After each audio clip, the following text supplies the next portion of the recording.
అందరికీ నమస్కారం. ఈరోజు మనం చెప్పుకోబోయే కథ అహంకారపు భర్త. కథలోకి వెళ్ళబోయే ముందు మీరు కనుక మన ఛానల్ని ఫస్ట్ టైం చూస్తున్నట్లయితే తప్పకుండా మన ఛానల్ని లైక్ చేయండి, షేర్ చేయండి, సబ్స్క్రైబ్ చేయండి, బెల్ ఐకాన్ క్లిక్ చేసి ఆల్ అనే బటన్ని ప్రెస్ చేయడం మర్చిపోకండి. కథని ఎక్కడ స్కిప్ చేయకుండా వినండి. మరి కథలోకి వెళ్ళిపోదామా? రంగారావుది ఒక చిన్నపాటి ఉద్యోగం. రంగారావు చిన్నప్పుడే అతని తల్లిదండ్రులు కాలం చేశారు. వాళ్ళకి చెప్పుకోదగ్గ ఆస్తిపాస్తులంటూ ఏమీ లేవు, చివరికి సొంతింటితో సహా. అలాంటి రంగారావు ఏదో కాస్త చదువుకున్నాను కదా అని అత్యవసర చదువుతో సంపాదించుకుందే ఒక చిన్నపాటి ప్రైవేట్ ఉద్యోగం. దాంతో ఒక చిన్న ఇల్లు అద్దెకి తీసుకొని అందులో కాపురం ఉంటూ ఉద్యోగానికి వెళ్ళొస్తూ ఉండేవాడు సైకిల్ మీద. అయితే రంగారావు వయసుకొచ్చాడు కాబట్టి రంగారావు దూర బంధువు ఒక ఆయన, మాకు తెలిసిన అమ్మాయి ఉంది, పెళ్లి చేసుకుంటే ఇల్లాలు వస్తే కాస్త బాధ్యత తెలుస్తుందయ్యా నీకు అనేసరికి సరే చేసుకుంటానన్నాడు. ఇష్టపూర్వకంగా వాసంతిని పెళ్లి చేసుకున్నాడు రంగారావు. ఇక వాసంతి పేరింటి నుంచే వచ్చింది కాబట్టి పావల కట్న కానుకలంటూ ఏమీ తీసుకురాలేదు. పెళ్లికి మంగళసూత్రం పుస్తలు పెట్టి, అల్లుడికి పంచెల చాపులు పెట్టి, కూతురికి అల్లుడికి పెళ్లి చేసి 10 మందికి చెయ్యి కడిగిచ్చి గుళ్ళో పెళ్ళి అయింది అనిపించి కూతుర్ని ఏదో కాస్త 4 వండుకునే సట్లు బొచ్చులు ఇచ్చి అత్తారింటికి సాగనంపేశారు వాసంతి అమ్మా నాన్నలు. ఆ తర్వాత వాసంతి కాపురానికి వచ్చింది. రంగారావుకి శృంగారం అంటే విపరీతమైన ఇష్టం, వాసంతికి ఇంకా ఇంకా ఇష్టం. రంగారావు అలా వెళ్ళి రావటం ఆలస్యం. ఇక ఫ్యాక్టరీ దగ్గర పనికి సాయంత్రం 6 గంటలకే తలుపులు మూసేసి తెల్లారి 6-7 గంటల వరకు తలుపులు తీసేవాళ్ళు కాదు. ఇలా మన సౌఖ్యానికి సుఖానికి అడ్డుగా ఉండకూడదు పిల్లలని ముందు ఒక 2 సంవత్సరాల పాటు పిల్లల్ని కనల. ఏమాత్రం సెలవులు వచ్చాయన్నా కూడా ఇద్దరు దగ్గరలో ఉండేటటువంటి తక్కువ రేటుల్లో ఉండేటటువంటి లోన్లీగా ఉండేటటువంటి ప్రదేశాలకు వెళ్ళిపోయి అక్కడ డేరాలు వేసుకొని మరి అడవి ప్రాంతాల లాంటి చోట వెళ్ళేటప్పుడు ఏ పులిహేరో దద్దోజనం లాంటివో కలుపుకొని శృంగార సామ్రాజ్యంలో ఆనందంగా డోలికలాడి వస్తూ ఉండేవాళ్ళు ఇద్దరు. 2 సంవత్సరాల కాలం గడిచిపోయింది. ఇప్పుడు ఇక పిల్లల్ని కనాలే. రంగారావుకి కొడుకంటే వారసుడంటే మహా ఇష్టం. ఆడపిల్ల అనేది పుట్టకూడదు అనుకున్నాడు. మీ మాట నేను కాదంటానా అంది వాసంతే. ఇష్టపూర్వకంగా ఇద్దరూ కలిసి పౌర్ణమి రాత్రుల్లో ఇక ఒక అడవిలో మంచం మీద ఎంతో ఇష్టంగా కలిశారు. అలా కలిసి కరెక్ట్గా అది ఫెర్టిలేషన్ టైము. ఇద్దరు అన్నీ చూసుకొని మరి ముహూర్తాలు అవి ఇవి జాతకాలు అన్నీ వేసుకొని మరి వారసుడు పుట్టాలని వెళ్ళారు. అయితే వాసంతికి నెలలు నిండటం మొదలైందే. 9వ నెల కూడా నిండిపోయిందేంటి, మగపిల్లాడు 9 నెలలకే కదా పుడతాడు అనేది రంగారావు అనుమానం. అనుకున్నంత అయ్యి వాసంతికి 10వ నెల పూర్తయి పాప పుట్టిందే. పిల్ల చూడటానికి బంగారు బొమ్మలాగా చక్కగా ముద్దుగా ఉంది బుగ్గలతో. అయితే పుట్టింది ఆడపిల్ల. రంగారావుకి అసహ్యం కలిగింది. వాసంతికి కూడా పిల్లంటే ఇష్టం ఏర్పడలేదు. కానీ కన్నతల్లి కాబట్టి భర్తలాగా మొహం మీదే పిల్లని అసహించుకోలేదు కాబట్టి ఏమీ అనలేకపోయింది. ఆ తర్వాత వాసంతికి పాపకి పాలిస్తున్నా పాప ఏడుస్తున్నా రంగారావు అసలు ఊడుకునేవాడు కాదు. 3 నెలలు నిండేసరికి పట్టిన పాలు చాలే అని వాసంతిని గదిలోకి తీసుకెళ్ళి పాప బయట ఎక్కిళ్ళు పెట్టి ఏడుస్తున్నా ఇద్దరు గదిలో నుంచి తలుపులు తీసి బయటకు వచ్చేవాళ్ళు కూడా కాదు. పక్కింటి వాళ్ళు ఎదురింటి వాళ్ళు చూసి ముక్కును వేలేసుకొని ఇదెక్కడ విడ్డూరమమ్మా, కనీసం 3 నెలలు కూడా అవ్వలేదు, బాలింత ఒళ్ళు పచ్చైనా ఆరిందో లేదో, పసిగుడ్డును బయట ఉయ్యాల్లో పారేసి మొగుడు పెళ్ళం రాత్రంతా పడగదిలో ఉండటం ఇదెక్కడ మాయాజాలం తల్లి అని ఆ పసిబిడ్డ ఏడుస్తుంటే పాపని దగ్గరికి తీసుకొని ఇక లేదులేమ్మా ఏడవకో అని ఇరుగమ్మ పొరుగమ్మ పాపం వాళ్ళింట్లో ఏ టీకో కాఫీకో ఉంచుకున్న కాసిన పాలు ఆ బిడ్డ గుక్కలో పోసి పిల్లని అలా కాసేపు మాతృహృదయం ఉన్నటువంటి తల్లులు కాబట్టి చుట్టుపక్కల వాళ్ళు బిడ్డని అలా ఉయ్యాల్లో పడుకోబెట్టి ఉంచేవాళ్ళు. తెల్లాడి మొగుడు పోయేంత వరకు పిల్లకి కనీసం మలానికి వెళ్ళినా శుభ్రం చేసేది కాదు వాసంతే. ఆ తర్వాత పిల్లకి ఇక ఏదో 2 చెంబులు నీళ్లు పోసి అయ్యింది అనిపించేది. పిల్ల పేరు జనని అని పెట్టారు. ఆ తర్వాత రంగారావు మగపిల్లల కోసం అని చెప్పి ప్రయత్నించని యత్నాలు లేవు.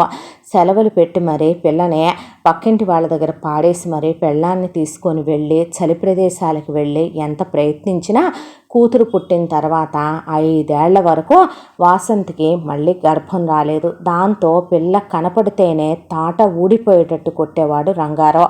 పిల్లకి అలా 6 నెలలు దాటాయో లేదో పిల్లని తొడపాశాలు పెట్టడం, పిల్లని వయసు ముదిరే కొద్దీ ఇక సంవత్సరం పిల్ల అయిందో లేదో సావబాదేయటం, కాళ్ళతో తంతం, మూలకి విసిరేయటం, చీపిరి పుల్లలు పెట్టి బాత్తం, ఇక చేతికి ఏది దొరికితే అది తీసుకొని పిల్లకి విసిరేయటం, పిల్లని గోళ్ళకేసి కొట్టేయటం. దాంతో పిల్లకి 2-3 సార్లు తలకి బెజ్జాలు కూడా పడి పక్కింటి ఆయన మనిషివా పశువువా రంగారావు నువ్వు, నీకు మాత్రమే ఉందా ఏంటి, ఆడపిల్లంటే మహాలక్ష్మి స్వరూపం అంటారు, ఏం పిచ్చి పనులవి, చచ్చిపోద్దే ఆ పిల్ల, అది నీ బిడ్డేనని మర్చిపోకంటే అది నాకు పుట్టిందా నీకు పుట్టిందారా, అంతిది వచ్చేస్తోంది నీకు, చిచ్చి నీ భార్యని నేను చెల్లెలంటాను, ఏం మాటలు పాపిస్తోడా అంటే, ఏమో నేను ఫ్యాక్టరీకి వెళ్ళినప్పుడు నువ్వు వెళ్ళేమైనా దీని పుట్టుకలో సహకారం అందించావేమోనని అనేపాటికి ఏమిటండి అలా మాట్లాడతారు అని వాసంతి అంటే, దాందేముంది, నువ్వు ఏ నిద్రలోనే ఉంటే నీకేం చేసినా తెలియదు కదా, వీడొచ్చేమన్నా చేశాడేమో అన్నాను లేవే, నిన్నెందుకంటానో అన్నాడు రంగారావు. చాలండి మీ మాటలు అనే వాసంతి అంటే పక్కింటి ఆవిడ, వాడు థూ అన్నా చీ అన్నా సరే రాత్రికి మల్లెపూలు తెస్తే చాలు దీనికి అనుకున్నారు వాళ్ళు. ఇలా దెబ్బల మధ్య జనని పెరుగుతూ పెరుగుతూ వచ్చిందే. జననికి 5వ సంవత్సరం వచ్చేపాటికి వాసంతి గర్భవతి అయిందే. మళ్ళీ కూతురే పుట్టింది, మాలతి అని పేరు పెట్టారు. ఆ తర్వాత 2 ఏళ్లకి మళ్ళీ గర్భవతి అయింది వాసంతి, మళ్ళీ కూతురే పుట్టింది, భారతి అని పేరు పెట్టారు. జనని ఫస్ట్ ఆడపిల్ల పుట్టడం వల్లే వాసంతి గర్భసంచిలో వస్తూ వస్తూ జనని ఆడపిల్లల తాలూకా ఏదో వదిలేసి వచ్చిందని, దాంతోనే ఆడపిల్లలు పుడుతున్నాడని, దీని దరిద్రమే ఆ గర్భసంచిలో ఉండిపోయిందని జననిని పట్టుకొని బాధేసేవాడు రంగారావు.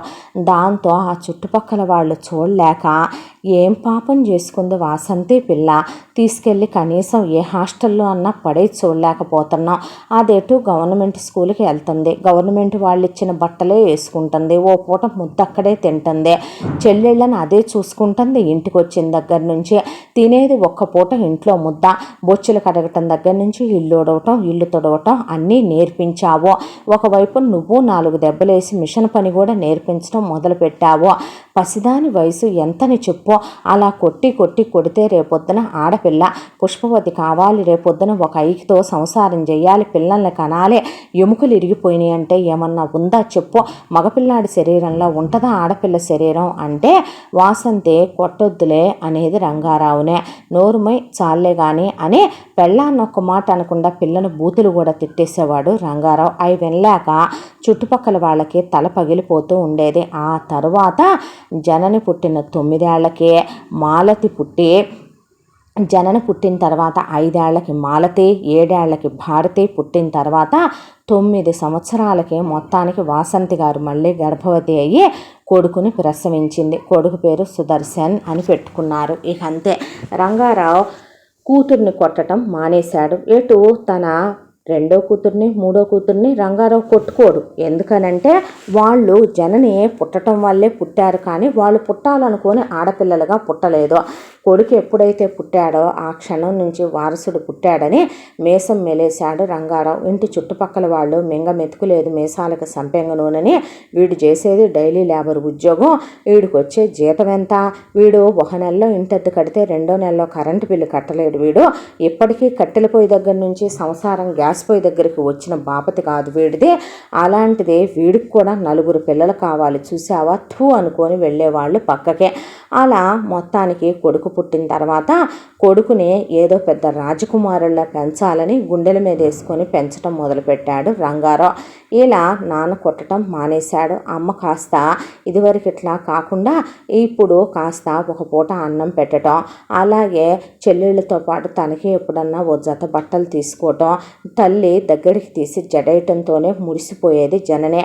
ఇక అమ్మ ప్రేమగా చూసుకుంటుంది, నాన్న నుంచి కొట్టడు, ప్రేమగా చూసుకుంటాడు అనుకుంటూ ఉండగా కరెక్ట్గా పిల్లాడికి అలా ఒక 5-6 ఏళ్ళు వచ్చాయి అనేసరికి రంగారావు ఒక రోజున ఫ్యాక్టరీ నుంచి వస్తూ మొత్తానికి ఉన్న సైకిల్ బ్రేకులు ఫెయిల్ అయ్యి లారీ కిందకి వెళ్ళి పడుకున్నాడు. దాంతో డెడ్ బాడీని తీసుకొచ్చి ఇంటి ముందు పడుకోబెట్టారు.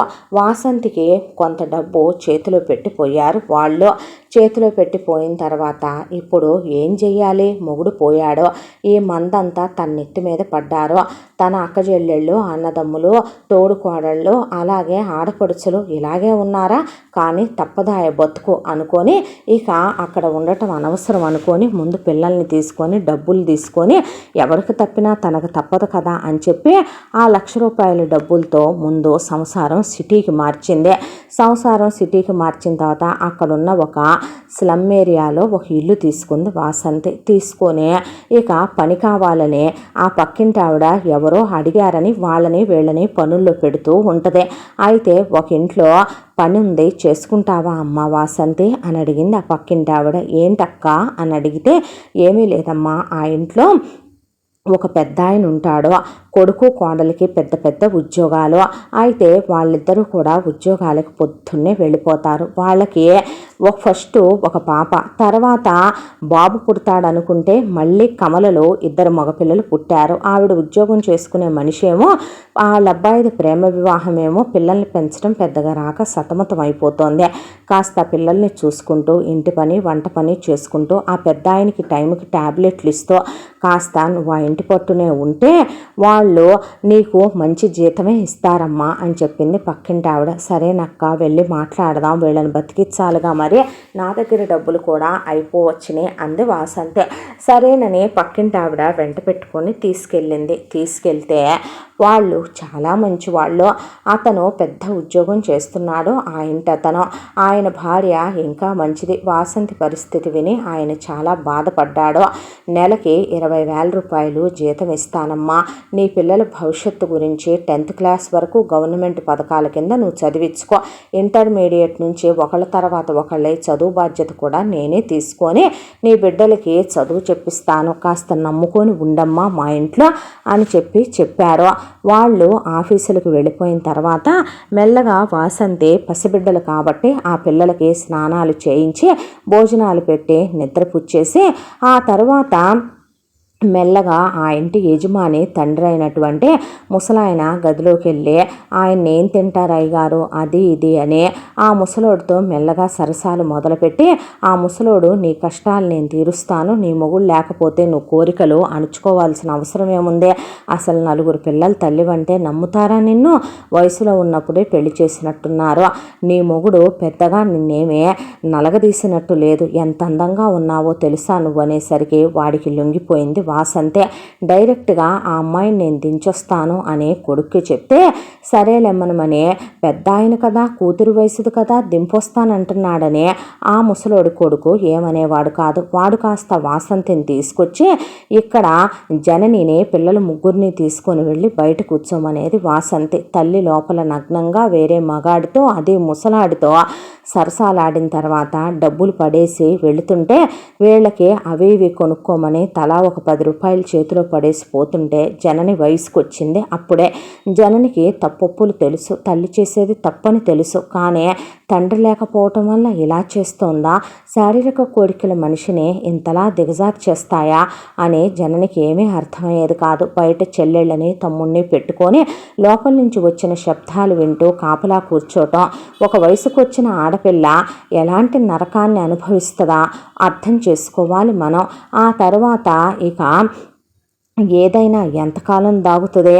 ఆ ముసలాడు ఇలా వాసంతిని దింపి రావటం ఒకటైతే, ఒక రోజున ఇంట్లోనే అనుకోకుండా వాళ్ళ అబ్బాయి కోడలు ఏదో ఆఫీసు నుంచే ఫైళ్ళు మర్చిపోయామని చెప్పి ఇంటికి వచ్చి ఎటు స్నానం చేసేసి ఆఫీసు వాళ్ళదేదో పార్టీ ఉంది వెళ్తే పోద్దని ఎప్పుడో 6 వరకు రాని వాళ్ళు మధ్యాహ్నం 3 గంటలకే ఇంటికి వచ్చేసరికి రెడ్ హ్యాండెడ్గా వాసంతి ఆ ఇల్లుగల్ల ముసలాడు కలిసి బెడ్రూమ్లో ఉండటం చూసేశారు. దాంతో ఆ ఇల్లుగల్ల ఆయన కొడుకు వాసంతిని పట్టుకొని, నువ్వు మనిషివా పశువా, నీ మొగుడు పోయాడు, నువ్వు విధవ్వి, 4 పిల్లల తల్లివి అని నేను నీకు ₹20,000 ఆఫర్ చేశాను జీతం. దానికి తోడు నేను నీ పిల్లలకి నీకు బట్టలు కూడా కొనిచ్చాను. నీకు భోజనం ఇక్కడే తినమన్నాను. వెళ్ళేటప్పుడు పిల్లలకు ఒక పూట భోజనం పట్టుకెళ్ళమన్నాను. నీ పిల్లలు ఇంటర్మీడియట్ నుంచి ఏం చదువుకుంటానంటే అది నేను చదివిస్తానన్నాను. నీలాంటి వాళ్ళు చేయదగ్గ పనేనా ఇది? నువ్వు అసలు కాస్తైనా ఆడదానివైనా సంస్కారం ఉందా? వాడి వయసు ఎంతో తెలుసా? మా నాన్నది, నీ తండ్రి వయసు వాడిదే. అలాంటి వాడితో నువ్వింత దిగజారిపోయిన పనులు చేయాల్సిన అవసరం నీకేంటి? రేపటి నుంచి పనిలోకి రాబాగానే వాసంతికి జీతం ఇచ్చి గెంటేసి వాళ్ళ నాన్ననే, ఇవాళ పనమ్మాయితో చేసినోడివి రేపొద్దున నా పెళ్ళాన్నైనా నువ్వు అలాగే చూస్తావని నాకు అర్థమైందని తీసుకెళ్ళి పర్మనెంట్గా ఓల్డేజ్ హోమ్లో పారేసి ఆ ఊరి నుంచి ట్రాన్స్ఫర్ చేయించుకొని వెళ్ళిపోయాడు ఆయన. దాంతో వాసంతి ఇంటికి వచ్చి కూర్చుంది. ఉద్యోగం పోయింది. చేతిలో ఉన్న 4 రాళ్లతో మళ్ళీ ఎలా బ్రతకాలో తెలియదు.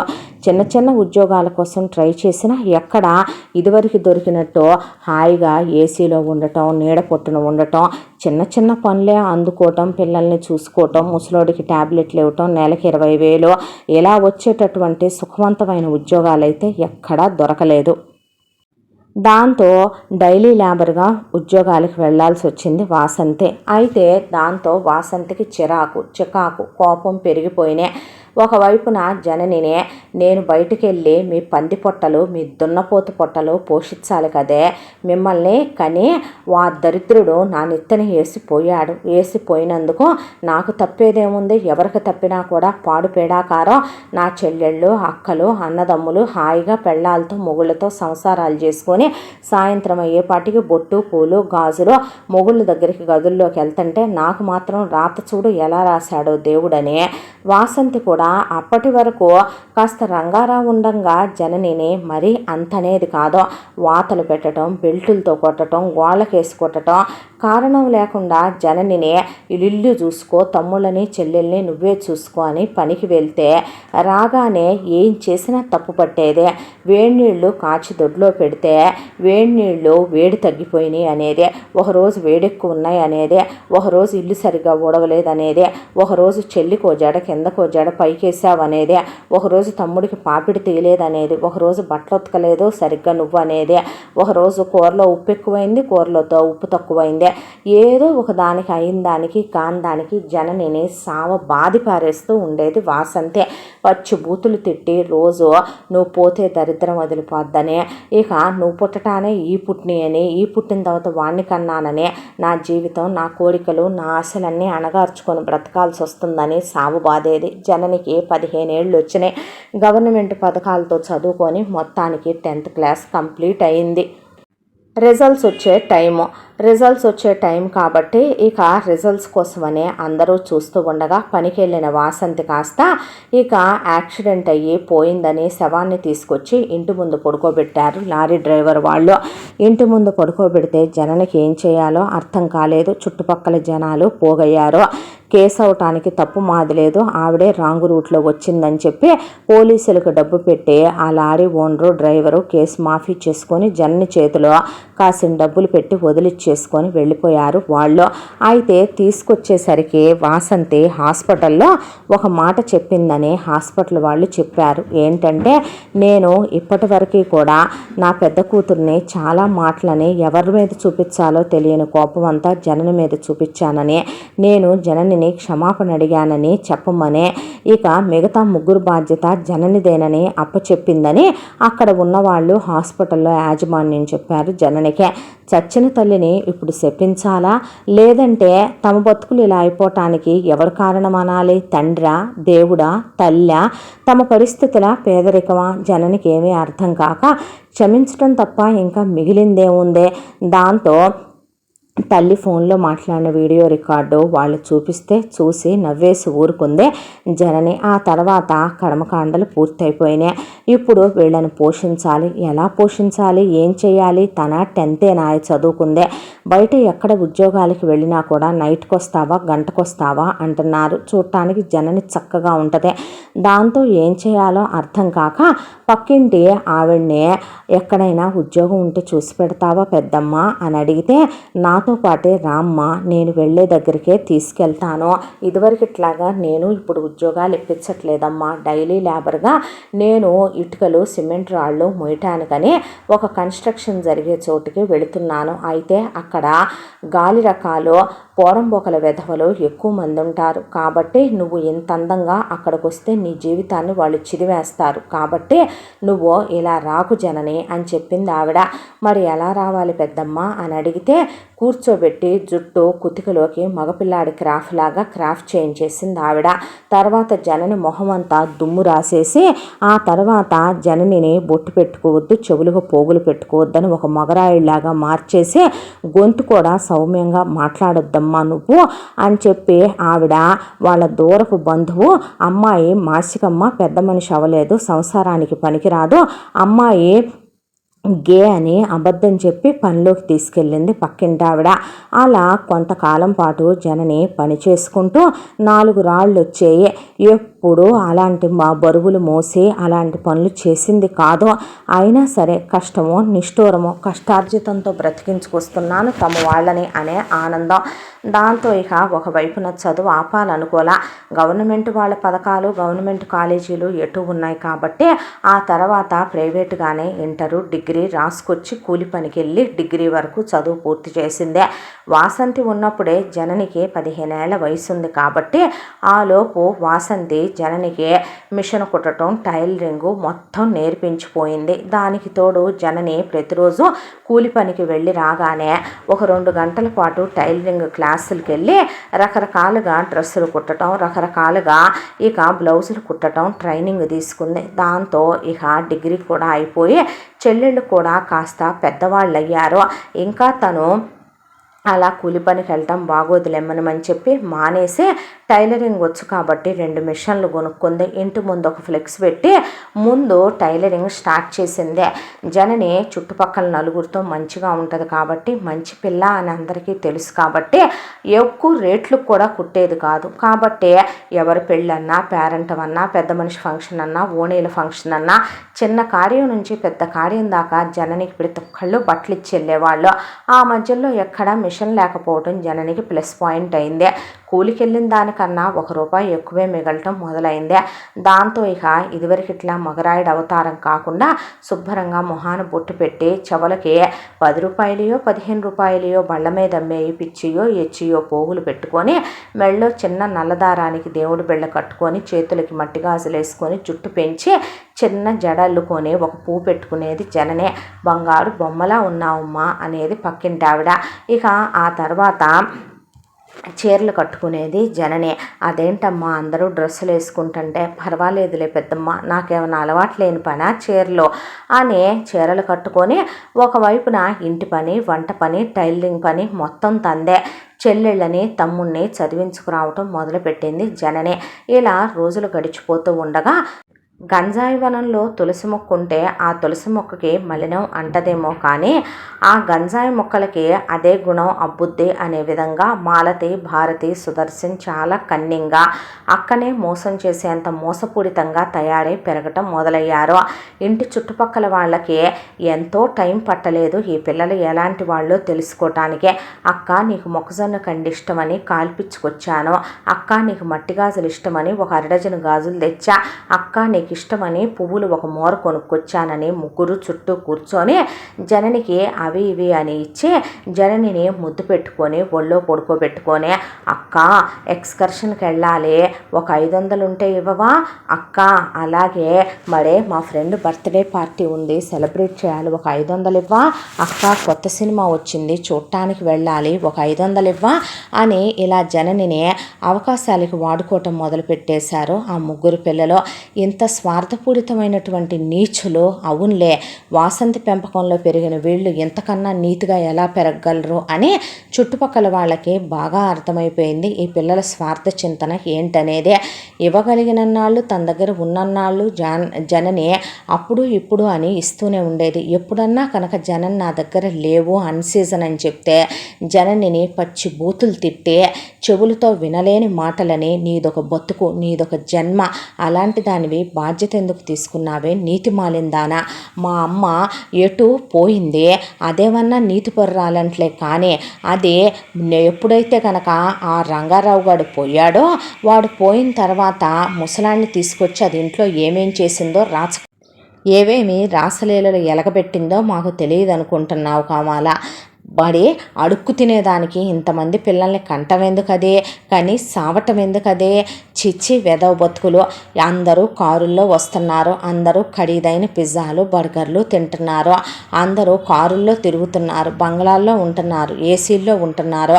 ఈ అలగా జనాల మధ్య ఈ లేబర్ ఏరియాల్లో ఉండాల్సిన కర్మ పట్టిందే అని అంత చిన్న వయసు అయ్యుండే అక్కని పట్టుకొని ఇక మొట్టికాయలు వేసేసేవాడు సుదర్శన్. చెల్లెళ్ళిద్దరూ అక్కని జుట్టు పీకి 4 దెబ్బలు కూడా కొట్టేవాళ్ళు. కూర్చొని ఏడ్చేది జననే.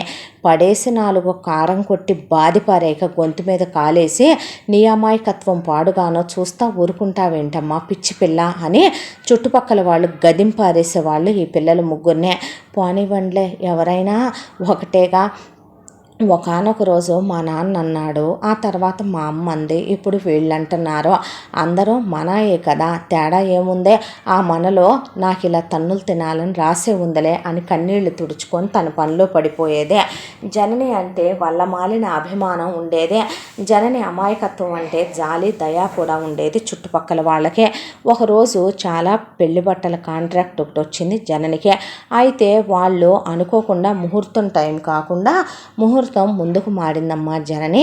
బట్టలు ఈరోజు తెచ్చిస్తే మేము రేపు బయలుదేరి వెళతామని వాళ్ళనే పాటికే అయిపోతే పెద్దమ్మ, సాయంత్రం ఏ టైం అయినా తీసుకొచ్చిస్తానని జనని పాపం తెల్లవారుజామున 3ంటికి అలా మిషన్ ఎక్కిన మనిషి అన్నం నీళ్లు లేకుండా రాత్రి 9 దాకా కుట్టి వాళ్ళ బట్టలు మొత్తం కుప్ప కంప్లీట్ చేసుకొచ్చేసిందే. అయిపోయిన తర్వాత ఇక వాటన్నిటినీ సరితే అంతకుముందు వారం రోజులుగా వాళ్ళయే కుడుతూ అవి కూడా వేటికై కట్టలు కట్టి చక్కగా రాసి స్టిక్కర్లు అంటించేసి అవన్నీ సంచుల్లో పెట్టుకొని రాత్రి 11-12 మధ్యలో జనని తీసుకెళ్ళి వాళ్ళకి ఇస్తే డబ్బులు ఇచ్చారు. అవి తీసుకొని, నీ చేతుల మీదుగా కుట్టావుగా, అంతా మంచి జరుగుతులే జనని, నీ మంచి మనసులాగానే అంటే నవ్వుకొని తినమ్మా అన్నా కూడా వద్దులే పెద్దమ్మ అంటే పొద్దున్నుంచి ఏమీ తినకుండా కుట్టావనుకుంటా, మొహం చూడు ఎలా ఉందో అని వాళ్ళు కూర్చోబెట్టి జననికి కాస్త స్నాక్స్ పెట్టి కాఫీ ఇచ్చారు. అవి తిని తాగి జనని రాత్రి 12 నడుచుకుంటూ వస్తుంటే ఒక చోట పెద్ద శబ్దం వినిపించింది. పరిగెత్తుకుంటూ ఎక్కడా శబ్దం అయింది అని వెళ్ళేసరికి అక్కడ ఒక కారు చెట్టుకు గుద్దేసి ఉంది. అందులో ఒక మనిషి రక్తపు మడుగులో ఉన్నాడు. పరిగెత్తుకుంటూ అక్కడికి వెళ్ళేపాటికి ఎవరో ఒక పెద్ద ఆయన, వయసు 60 పైమాటే ఉంటుందో 60 దాకా ఉంటుందనుకుంటా ఆయనకి. అయితే సార్ ఏమండి అని పిలిచింది ఆయన్ని. అయితే ఆయన పలకట్ల. దాంతో ఏం చేయాలో జననికి అర్థం కాక ముందు పాపం తన చేతిలో ఉన్న కీప్యాడ్ ఫోన్లో నుంచి ఫోన్ చేసి అంబులెన్స్ పిలిపించి గవర్నమెంట్ హాస్పిటల్కి తీసుకెళ్ళింది.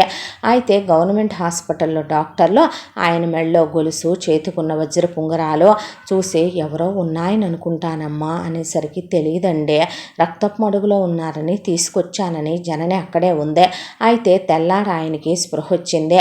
వచ్చిన తర్వాత నమస్కారం అండి, మీకు ఇలా డ్యామేజ్ అయినాయి, మీకు ఇలా యాక్సిడెంట్ అయింది, ఈ అమ్మాయి ఎవరో మిమ్మల్ని తీసుకొచ్చి ఇక్కడ జాయిన్ చేసిందే, మీరు చూస్తే పెద్దింటి వారిలా ఉన్నారు, అయితే మీకు చేయాల్సిన ఆపరేషన్స్కి తగ్గ ఫెసిలిటీస్ మాకు ఇక్కడ లేవు, మీరు ప్రైవేట్ హాస్పిటల్లోనే చేయించుకుంటారు కాబట్టి చేయించుకోండి, అలాగే మీ తాలూకా మనుషులు ఎవరూ రాలేదండి, ఆ అమ్మాయి కంగారు పడుతోంది, మీకోసమని ఇక్కడే ఉంది, తను బ్లడ్ కూడా ఇచ్చింది, తందే మీది ఒకటే బ్లడ్ గ్రూప్ అండి అని డాక్టర్ చెప్పి ఆ అమ్మాయే తీసుకురాకపోతే కనుక మీరు పోయి ఉండేవారు, సార్ మీ పేరేంటి అని అడిగితే వాసుదేవ్ అని చెప్పాడు. బిజినెస్ మ్యాగ్నెట్ వాసుదేవ్ గారా మీరు అని అడిగితే అవును అని చెప్పాడు వాసుదేవ్. చెప్పేసరికి ఇంతకీ నన్ను కాపాడిన అమ్మ ఏది అని అడిగాడు ఆయన.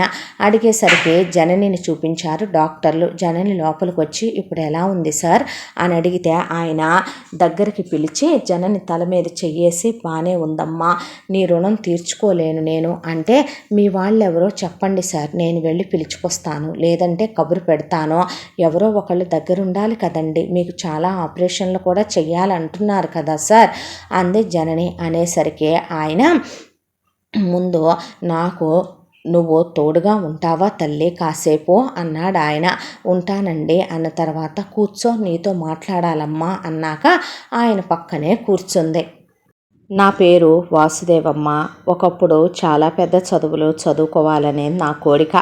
అలాగే చదువుకొని ఇంటికి తిరిగి వచ్చిన తర్వాత మా నాన్న ఆయన స్నేహితుడి కూతురు అని చెప్పి రాజ్యలక్ష్మి అనే ఆవిడనిచ్చి నాకు వివాహం జరిపించేశాడు. తండ్రి మాటకి ఎదురు చెప్పటం తెలియని కొడుకుని నేను. దాంతో మా అమ్మ నాన్నగారి మాటే వినాలి అని రాముడు పితృవాక్య పరిపాలనని ఆచరించాడయ్యా. నువ్వు రాముడంత గొప్ప కొడుకుగా ఉండాలని చెప్తే మా నాన్న మాట కాదనలేక రాజ్యలక్ష్మిని పెళ్లి చేసుకున్నాను. ఆ తరువాత మాకు 10 సంవత్సరాల పాటు పిల్లలు లేరు. మా అమ్మ 2-3 సార్లు ఇళ్ళ చుట్టుపక్కల వాళ్ళు పిల్లలు లేరు అంటుంటే పెద్ద వయసు ఆవిడ కాబట్టి నా భార్య రాజ్యలక్ష్మినే హాస్పిటల్లో చూపించుకోవచ్చు కదమ్మా అన్న మాటకి ఆవిడకి తప్పైంది. మా నాన్న కూడా అనవసరంగా ఇచ్చి పెళ్లి చేశానేమో, రెండో పెళ్ళన్నా చేస్తే పోతుందేమో విడాకులు ఇప్పించి, దానికి కారణం రాజ్యలక్ష్మిలో లోపం ఉందని డాక్టర్లు చెప్పారు. కానీ ఉత్తముడైనటువంటి భర్త తనే భార్య తరపున స్టాండ్ తీసుకోవాలి కాబట్టి తల్లి తండ్రులైనా సరే పిల్లలు మాత్రమే జీవితానికి పరమావధి కాదు అనే దాంతో నా భార్యని నేను ఏ రోజు ఒక్క మాట అనుకున్నది లేదు. ఆ తరువాత 10 సంవత్సరాలకే నేను చూపించినటువంటి ఫారెన్లో డాక్టర్ల పుణ్యమో లేదా చేసిన పూజలు పునస్కారాలు, నేనే తిరిగిన గుళ్ళు గోపురాలు తీర్థయాత్రల ప్రతిఫలమో కానీ నా భార్య గర్భవతి అయిందే. కాలు కింద పెట్టనివ్వలేదమ్మా. సొంత బిడ్డలాగా కూతురులాగా నేనే తల్లి తండ్రి అన్న చెల్లి అక్క తమ్ముడు ప్రేమికుడు ప్రియుడు భర్త అన్నీ చూసుకున్నానంటే నమ్ముతావా? ఒక పనివాడిలాగా వాంతులు ఎత్తిపోసి మరీ భార్యని వేవిళ్ళవుతుంటే కాలు కింద పెట్టనివ్వకుండా స్నానం కూడా చేయించి సాంబ్రాణి వేసి భోజనం తినిపించేవాడినే. అన్నాళ్ళు నా వ్యాపారాలు కూడా పక్కన పెట్టి తన్నే కళ్ళల్లో పెట్టుకొని చూసుకున్నాను. 9 నెలల తరువాత రాజ్యలక్ష్మి బిడ్డని ప్రసవించిందే. ఒకే ఒక్కడు అందంగా ఉన్నాడు. వాడు పుట్టడంతోనే రాజ్యలక్ష్మికి గర్భసంచి తీసేశారు. పిల్లాడి పేరు చక్రవర్తి అని పెట్టుకుంది రాజ్యలక్ష్మి. ఆ తర్వాత నుంచి మీ అమ్మ నన్ను గొడ్రాలు అంది కాబట్టి, నేను ఇప్పుడు గొడ్రాల్ని కాదు కాబట్టి నీ అమ్మని ఇక మీదట మన ఇంటికి రావటానికి వీల్లేదని చెప్పు. మీ నాన్న స్నేహితుడు కూతురని నన్ను చేసుకొచ్చినా నీతి జాతి లేకుండా విశ్వాసం లేకుండా పిల్లలు పుట్టలేదని వాడు నిన్ను నన్ను వేరు చేద్దాం అనుకున్నాడు. ఆస్తి నీ పేరు మీద పెట్టించుకో అని వాళ్ళని చాలా హీనంగా నలుగురిలో అవమానించి నానా మాటలు మాట్లాడేదే. మా నాన్న తెచ్చుకున్న కోడలు కాబట్టి చేసేదేమీ లేక భరించినంతకాలం భరించి ఆ తర్వాత ఇద్దరు ఆస్తిపాస్తులన్నీ నా పేరిట పెట్టేసి ఆ తర్వాత కాశీయాత్రలకని వెళ్ళి అక్కడే కాలం చేసేశారు. నేను అప్పటికే వ్యాపార రంగంలో దూసుకెళ్ళిపోతున్నాను. అంచెలంచెలుగా ఎదుగుతున్నాను. ఇక ఇంటి పెత్తనం రాజ్యానిదే, పిల్లాడి పెంపకం రాజ్యానిదే. పిల్లాడు పుట్టగానే వాణ్ణి ఎత్తుకున్నది ఒక్కసారే గుర్తమ్మా నాకు.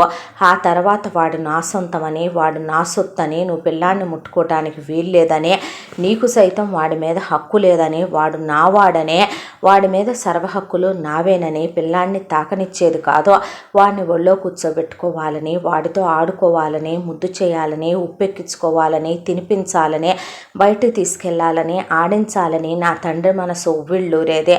కానీ పిల్లాడిని నా నుండి శాశ్వతంగా దూరం చేసేసింది రాజ్యం. పిల్లాడు కూడా ఉండే కొద్దీ అతిగారాభం చేయటం ఒకటే. పెద్దవాళ్ళంటే గౌరవం లేకుండా లక్ష్యం లేకుండా తండ్రి అంటే విలువ లేకుండా పిల్లాడిని పెంచుకొచ్చేసిందే. ఎంత మాట పడితే అంత మాట అంటం నేర్పేసింది పిల్లాడికే. వాడి 10వ ఏట అనుకుంటాను నేను వాడు సైకిల్ కావాలని మారం చేస్తే వద్దు అంటే సాయంత్రానికి సైకిల్ కొనిచ్చిందే. పడి దెబ్బ తగిలిందే. దగ్గరికి తీసుకోబోతే ముట్టుకోవద్దంది రాజ్యం. నిద్రపోతున్న వాడి దగ్గరికి వెళ్ళి కాలికి మందు రాసి దగ్గరికి తీసుకున్నాను. నాన్న, ఎందుకురా నీకు అప్పుడే సైకిలు? కొన్నాళ్ళు ఆగితే గనక నేనే నేర్పించి నీకు బండే కొనిపెట్టేవాడినిగా అయ్యా అని నేనంటే నీకెందుకు, నువ్వెవరో మాట్లాడటానికి అని అడిగాడు. ఆ నీకెందుకనే మాట మొదటిసారి నా చెంపని మనసుని చరిచిందమ్మా. అక్కడి నుంచి ఇక నువ్వెవడివి, నీకెందుకు, అసలు నువ్వు నా విషయాల్లో ఇన్వాల్వ్ అవటం ఏంటి, నాకు నువ్వు చెప్పేదేంటి అని వాడు మనుషుల్ని లెక్క లేకుండా మాట్లాడుతూ అహంకారాన్ని కిరీటంగా పెట్టుకొని పెరగటం మొదలయ్యాడు మా చక్కెరే.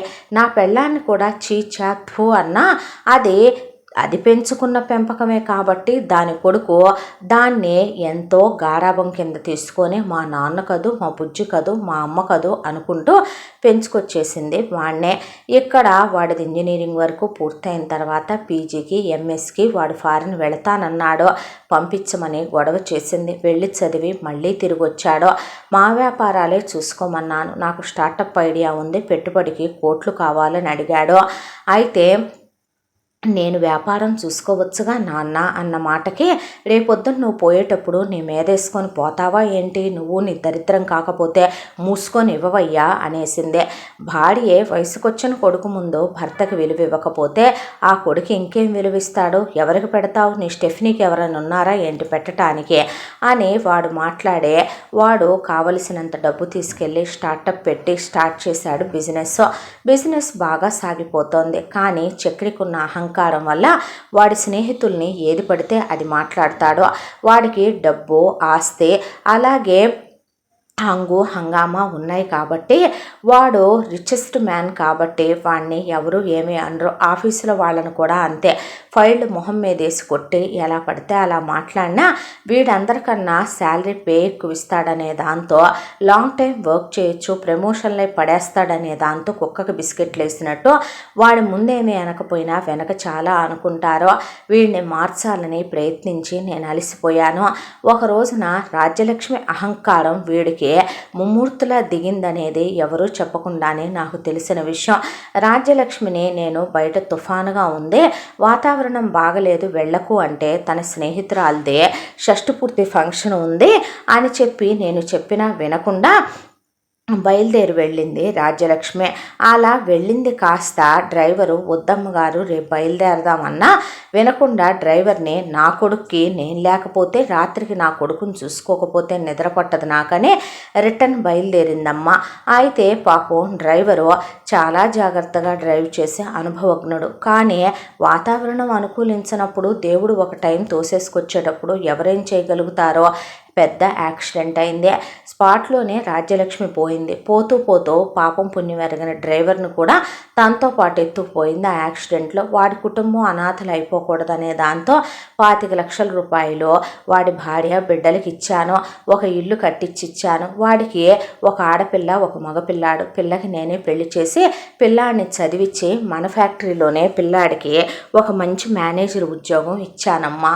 ఇక భార్య పోయిందనే దిగులు ఉండకుండా ఉండదు. నేను మనిషినే, కానీ నేనే డేలా పడిపోతే పిల్లాడేమవుతాడని ఆ దిగుల్ని దిగమింగుకుంటే నువ్వే మా అమ్మని చంపేశావు, నువ్వే మా అమ్మని నా నుంచి దూరం చేశావు, నీ వల్లే మా అమ్మ ఎప్పుడు సుఖపడింది లేదంట, సంతోషపడింది లేదంట, మా అమ్మని గొడ్రాలన్నారంట, మా అమ్మ నేను పుట్టిన దగ్గర నుంచి నరకాలు అనుభవించిందంట, నువ్వే మా అమ్మకు తోడుగా వెళ్ళుంటే డ్రైవర్ కాకుండా ఈరోజు మా అమ్మ పోయిండేది కాదు, మా అమ్మని నువ్వు అక్కడ ఆపలేకపోయావు, ఇక్కడి నుంచి వెళ్ళేటప్పుడు ఆపలేకపోయావని నింద నా మీద వేసేసాడు. వింతేంటంటే పోయింది నా భార్య కాదు వాడి అమ్మ మాత్రమే అని వాడికి గుర్తుండటం. ఆ తరువాత ఇక ఒకే ఇంట్లో ఉన్నా కూడా నేను తినే వాడు తిండో, నాకు నచ్చింది వాడికి నచ్చదో, వాడి ప్రపంచమంతా పై అంతస్తులో ఉంటుంది, నా లోకమంతా కింద అంతస్తులో ఉంటుంది, నా వ్యాపారంలో నేను బిజీ. ఒక వైపు నుంచే ఇక ఎవరైతే కనుక మనకి కాంపిటీటర్స్ ఉన్నారో వాళ్ళు నా బిజినెస్ని కబళించాలని వాళ్ళు చూడటం, వాడు చూస్తే వాడి వ్యాపారంలో తలమునకలైపోయి నా గురించి అస్సలు పట్టించుకోడు. తిన్నావా, తినలేదా, చచ్చావా, బతికావా, ఒంట్లో బాగుందా, బాగుండట్లేదా, అసలు నువ్వు ఎలా ఉన్నావు నాన్న అని కూడా ఒక్కరోజు పలకరించేది లేదమ్మా. ఇప్పుడు నువ్వు ఫోన్ చేసినా వాడు రాడు. నాకు యాక్సిడెంట్ నిన్న సాయంత్రం అయి ఉండాలి, ఈరోజు సాయంత్రానికి ఒక రోజు అయిపోయింది. నాన్న ఉన్నాడా పోయాడా, ఎక్కడికి వెళ్ళాడని ఇంకొక కొడుకైతే ఫోన్ చేయడా అమ్మ, ఇదిగో నా ఫోన్కి ఒక్క కాల్ వచ్చిందేమో చూడు, నేను అన్నీ ఉన్న అభాగ్యుణ్ణి నిర్భాగ్యుణ్ణి తల్లి, ప్రేమకు నోచుకొని దరిద్రుణ్ణి నేను, డబ్బులు ఉండి సుఖం లేని బ్రతుకమ్మా నాదే అని కన్నీళ్లు పెట్టుకున్నాడు వాసుదేవ్. దాంతో జననికి మనసంతా కకావికలం అయిపోయి నేను చేసి చెప్తాను ఉండండి అంకుల్ అన్న తరువాత ఇక ఆయన ఏం మాట్లాడలా. హలో అంటే హలో అన్నాడు అట్నుంచి చక్రే. నేనంటే నువ్వేమైనా ఫిగర్వా, లేకపోతే నువ్వేమైనా సెలబ్రిటీవా, నీ గురించి నాకు తెలియటానికి, నీ పేరేంటే, నువ్వు కనపడుతున్నావా ఏంటి నాకు అనేసరికి నా పేరు జనని అండి. సో వాట్ అన్నాడు. మీ నాన్నగారు యాక్సిడెంట్ అయ్యి ఇలా హాస్పిటల్లో అడ్మిట్ అయ్యారండి, ఆయనకు ఆపరేషన్స్ చేయాలంటున్నారు.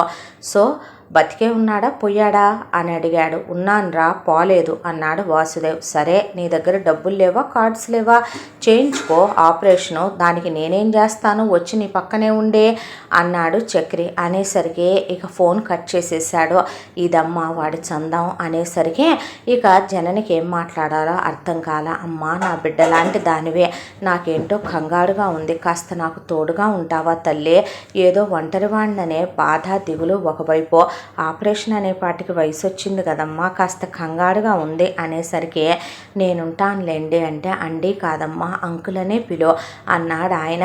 ఆ తర్వాత అక్కడి నుంచి ప్రైవేట్ హాస్పిటల్కి, చాలా పెద్ద హాస్పిటల్కి షిఫ్ట్ చేయించి ఆ తర్వాత ఆయనకు ఆపరేషన్ల మీద ఆపరేషన్లు చేస్తుంటే పొద్దున పూట కాసేపు వెళ్ళి తన టైలరింగ్ పని చూసుకొని ఇంటి పని వంట పని చూసుకొని చెల్లెళ్ళని తమ్ముళ్ళని రెడీ చేసి వాళ్ళ క్యారియర్లు అవి కట్టి వాళ్ళని పంపించిన తర్వాత ఆయనకు కూడా కాస్త ఏదైనా తీసుకొని అలా వచ్చి ఆయన దగ్గర కూర్చునేదే.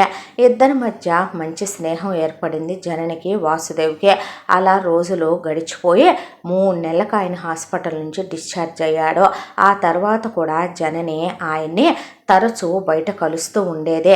ఇది తినండి అంకుల్, అది తినండి అంకుల్ అని ఆయనకు పెడుతుంటే కన్న బిడ్డను చూసినట్టే అనిపిస్తూ ఉండేది ఆయనకి.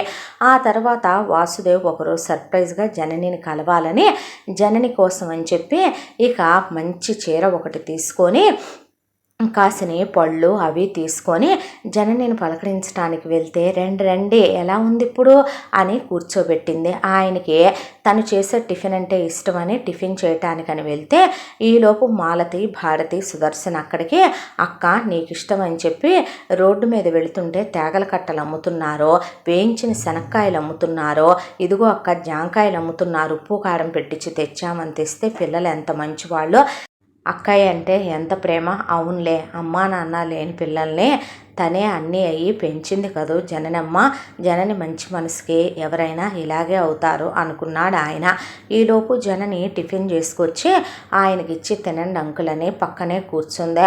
అక్క ఇవి నీకోసం తెచ్చాం, నీకోసం అవి తెచ్చాం అని చెప్పి అక్క 2000 ఉంటే ఇవ్వా, 1000 ఉంటే ఇవ్వా, 500 ఉంటే ఇవ్వా అంటే ఏంటి ఈ ఫోటోలు ఏంటో తేడాగా ఉన్నాయి అనుకున్నాడు ఆయన. ఆ తర్వాత కావాలనే తరచుగా జనని దగ్గరకు వస్తుంటే పక్కింటి ఆవిడ బాబు గారు బాగున్నారండి అని వాసుదేవుని పలకరిస్తే బాగున్నానమ్మా అని ఒక రోజున ఆయన వచ్చేసరికి జనని లేదు.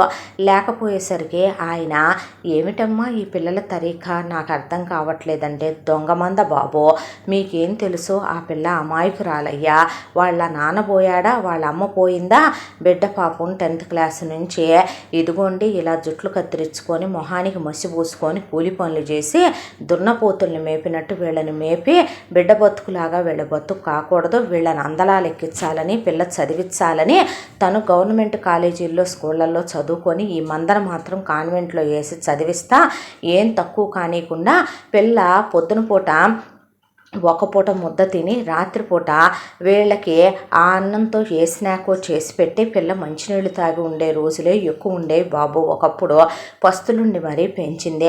విశ్వాసం లేని మందయ్య, స్వార్థపూరితమైన మనుషులు ఎక్కడి నుంచి వస్తాయో ఇలాంటి దరిద్ర పూనాలు, పాములకు పాము పిల్లలే పుడతాయని అంటానికి కూడా లేదు. జనని లాంటి పిల్లని చూసిన తర్వాత ఏరెడంత లేరు వాళ్ళు ముగ్గురు జననిని కొడతారయ్యా తిడతారని మొత్తం చెప్పుకొచ్చింది ఆ పక్కింటి ఆవిడ. అదంతా విన్న వాసుదేవ్కి జాలి, బాధ, ఏడుపు, దుఃఖం, ఒక్కసారిగా జనని అంటే ఆప్యాయత, అనురాగం కూడా అనిపించి భగవంతుడా డబ్బుండి సుఖం లేదు నాకు, చివరికి తల్లిదండ్రులు లేకపోయినా భారం మీదేసుకొని మోస్తుందనే విలువ లేదు తనకే. ఏం కర్మ తండ్రి ఇదంతా అని జనని వచ్చిన తర్వాత కలిసి కాసేపు ఉన్న తర్వాత, అమ్మా జనని అంటే ఏంటి అంకుల్ అందే. ఆయన ఒక 5 లక్షలు చెక్ ఇవ్వబోతే దేనికిది అందే.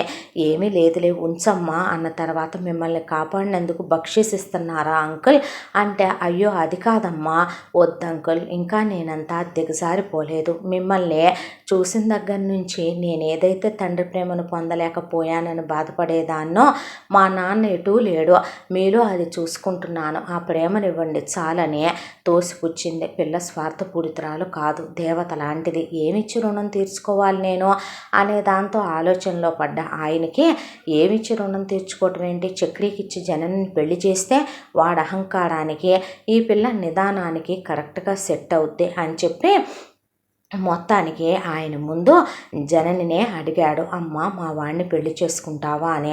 అంకుల్ మీరేంటి, మీ స్థాయి ఏంటి, మీ హోదా ఏంటి, నేనేంటి, నా బ్రతుకేంటి, ఈ మురికి వాడల్లో మేమెంత, మా స్థాయి ఎంత, నేను నెలకు కట్టే అద్దె 2,000 రూపాయలు అంకుల్. ఒక పూట తింటే ఒక పూట కడుపు మార్చుకొని చెల్లెళ్ళకి తమ్ముడికి పెట్టి బతికించుకొచ్చే జీవితం నాదే. మీ స్థాయి, మీ హోదా, మీ కోట్ల రూపాయల ఆస్తుల ముందు మేము అసలు కంటికైనా కనపడతామా, నల్లపూస లాంటి నలుసు బ్రతుకులు మావంటే లేదమ్మా.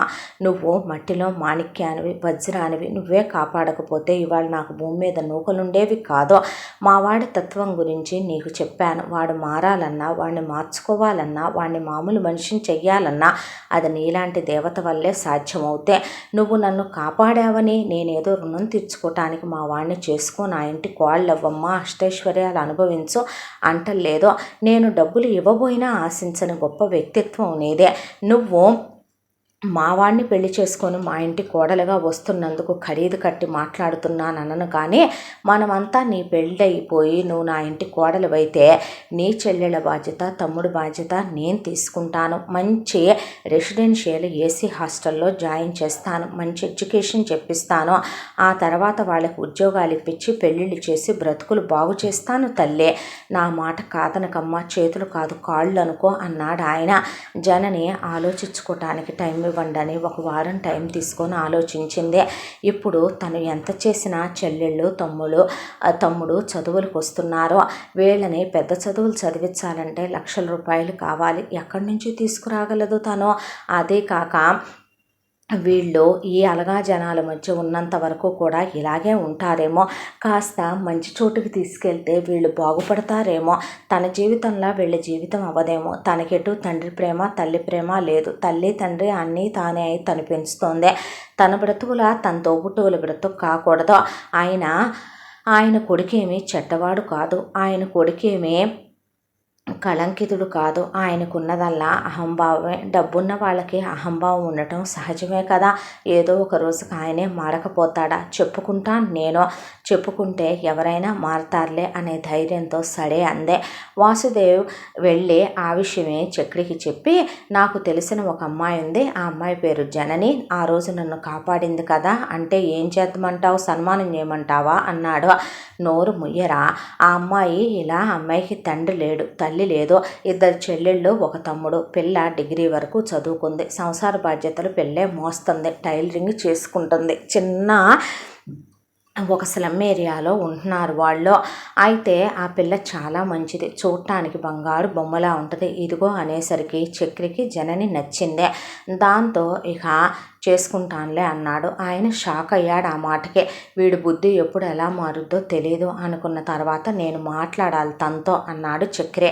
అన్న తర్వాత సరే అని తెల్లాడి వాసుదేవ్ ఇక నేను వస్తానంటే అక్కర్లేదని చక్రి అడ్రస్ కనుక్కొని జనని వాళ్ళ ఇంటి దగ్గరికి వెళ్తే, ఎవరండి అంది జనని. నేనే అంటే, అదే ఎవరండి?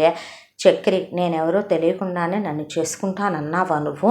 మీ పేరు వినటమే కానీ మీ ఫోటో కూడా చూడలేదండి నేను అన్న తర్వాత, నీతో మాట్లాడాలి అంటే కుర్చీ వేసిందే. కూర్చున్నాడు. ఎందుకైనా మంచిది వెళ్ళి ఏ సున్నం పెట్టుకుంటాడోనని వెనకాలే వాసుదేవ్ వచ్చాడు. చెప్పండి అన్న తర్వాత, చూడు నాకు భారీగా రావటం అంటే నేను చాలా ముక్కుసూటి మనిషిని, నాకు నాకు నచ్చినట్టుగా నా భార్య ఉండాలి, నేను చెప్పినట్టుగా నా భార్య వినాలి, నా చెప్పు చేతల్లో ఉండే అమ్మాయిని చేసుకోవాలనే ఇప్పటి వరకు నేను పెళ్లి చేసుకోలేదు. ఇందుకు నీకు ఇష్టం అయితేనే మనం రిలేషన్షిప్లోకి వెళదాం, లేదంటే లేదు అంటే మీ ఇష్టం అండి, మీరు ఎలా చెప్తే అలానే అనేసింది జనని. సరేనని చక్రి అక్కడి నుంచి వెళ్ళిపోతే అవతల వాళ్ళ సెల్ఫ్ రెస్పెక్ట్ ఆత్మాభిమానాలనే ఉండకూడదు, వాటిని చంపేసుకొని నాకు తగ్గట్టుగా ఉండమని వీడి రిక్వైర్మెంట్ 2 ముక్కల్లో ఎంత బాగా చెప్పాడు అనుకున్నాడు ఆయన. ఆ తర్వాత ఎంగేజ్మెంట్కి ముహూర్తాలు పెట్టుకున్నారు. జనని వాళ్ళనే ఆ మురికివాడ ఖాళీ చేయించి వీళ్ళ ప్యాలెస్ లాంటి ఇంటికి తీసుకొచ్చారు. ఇంట్లో ఉన్న మాలతి, భారతి, సుదర్శన్లో అంత ఇల్లు చూసేపాటికి, ఏసీలు చూసేపాటికి భూమి మీద నడవటం మానేశారు. పనమ్మాయికి చిటికలేసి అవి కావాలి ఈ కావాలని చెప్పటం మొదలుపెట్టారు. జనని మాత్రం అదే సింపుల్సిటీ. ఇక వచ్చిన తర్వాత ఆయన అందరికీ బట్టలు కొన్నాడు వాసుదేవ్. ఇక ఎంగేజ్మెంట్ షాపింగ్ స్టార్ట్ అయింది. షాపింగ్కి వెళ్తే అక్కడికి చక్రి కూడా వచ్చాడు. జనని ఏదైనా సెలెక్ట్ చేస్తే నీ సెలక్షన్ బాగుంది, అది నాలా, కానీ నువ్వు సెలెక్ట్ చేసింది నీకు బాగోదు, ఇగో ఈ తీసుకో అని తనే సెలెక్ట్ చేసేసాడు ఎంగేజ్మెంట్కి కావలసినవన్నీ. జనని ఏమీ మాట్లాడలేదు. అవి నీకు సూట్ అవ్వమని మొహం మీద చెప్పిన మాట చెంప మీద చెల్లును కొట్టినట్టు అనిపించినా తనేమీ మాట్లాడకుండా సైలెంట్గా ఊరుకుంది. ఎంగేజ్మెంట్ గ్రాండ్గా అయిపోయింది. వెంటనే పెళ్లి ముహూర్తాలు పెట్టారు. పెళ్ళికి చక్రవర్తి స్నేహితులు, బంధువులు వచ్చారు. ముఖ్యంగా అందులో అరుణ్ అనే అబ్బాయి, కమల్ అనే అబ్బాయి, ఆ కమల్ వైఫ్ గీత అనే అమ్మాయి, వాళ్ళు కూడా అక్కడికి వచ్చారు. ఎందుకురా తనే అని అడిగాడు కమల్. ఎందుకంటే నువ్వు నీ పెళ్ళం హ్యాండ్ బ్యాగ్ మోసుకుంటూ తిరిగినట్టు నేను రేపు దాని హ్యాండ్ బ్యాగ్ మోయక్కర్లేదు. వీడి పెళ్ళానికి ఎదురెదురెళ్ళి వీడి పెళ్ళానికి అయి తినిపించి ఈ తినిపించి అడుగులకు మడుగులు ఎత్తినట్టు నేను దాన్ని కొత్తక్కర్లేదు. ఎందుకంటే తను ఎక్కడి నుంచి వచ్చిందో తెలుసా? కింద నుంచి. కాబట్టి కింద నుంచి వచ్చిన వాళ్ళు పైకి వస్తే ఒక్కసారిగా ఎలా ఉంటుంది చెప్పు, వాళ్ళకి స్వర్గంలోకి వచ్చినట్టుగా ఉంటుంది. సో స్వర్గంలో ఉండే గాడ్ని నేను, దాన్ని నన్ను చేసుకోవటం వల్ల గాడెస్ని చేసి ఒక్కసారే నేను కిరీటం పెట్టి కూర్చోబెట్టినట్టే. నా చెప్పు చేతల్లో ఉండి నేను చెప్పినట్టుగా విని నా అడుగు జాడల్లో నడిచే పెళ్ళాం అది. అంతకన్నా ఇంకేం క్వాలిఫికేషన్ కావాలి అనేసరికి అక్కడున్న అరుణ్కి ఒళ్ళు మండిపోయి, ఎవరికి రేపొద్దున ఏ గతులు పడతాయోలే, ఎలా మాట్లాడే వాళ్ళే పెళ్ళాల చెప్పులు కూడా మోస్తూ తిరుగుతారు అన్నాడు. ఆ తర్వాత ఇక పెళ్ళి చాలా గ్రాండ్గా జరిగిపోయింది.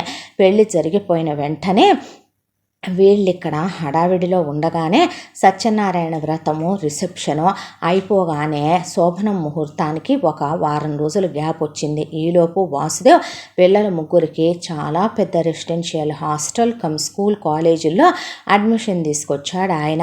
తీసుకొచ్చి లక్షల రూపాయలు ఫీజులు కట్టి పిల్లలకు బట్టలు కొని అన్నీ ప్యాక్ చేయించి పిల్లలకు కావాల్సినవి అన్నీ కొనిపెట్టి పిల్లల్ని తీసుకెళ్తున్నానమ్మా అంటే జాగ్రత్తగా వెళ్ళి చదువుకోండమ్మా అని కన్నీళ్లు పెట్టుకుంటే ఓవర్ యాక్టింగ్ చేయకో, నీకు టైం వచ్చిందే, నీకు ఒకడు లైఫ్ ఇచ్చాడో, ఏదో స్లమ్ ఏరియాలో బతికి నువ్వు స్లమ్ డాగ్ మిలియనేర్ అయ్యావో, ఇప్పుడు మా లైఫ్ చేంజ్ అయ్యే టైం వచ్చింది కాబట్టి వెళ్తున్నావు, నువ్వు అనవసరంగా మా గురించి అంత వర్రీ అవ్వక్కర్లేదులే కానీ నీ లైఫ్ నువ్వు చూసుకో అని ముగ్గురు కారెక్కి వెళ్ళిపోయారు.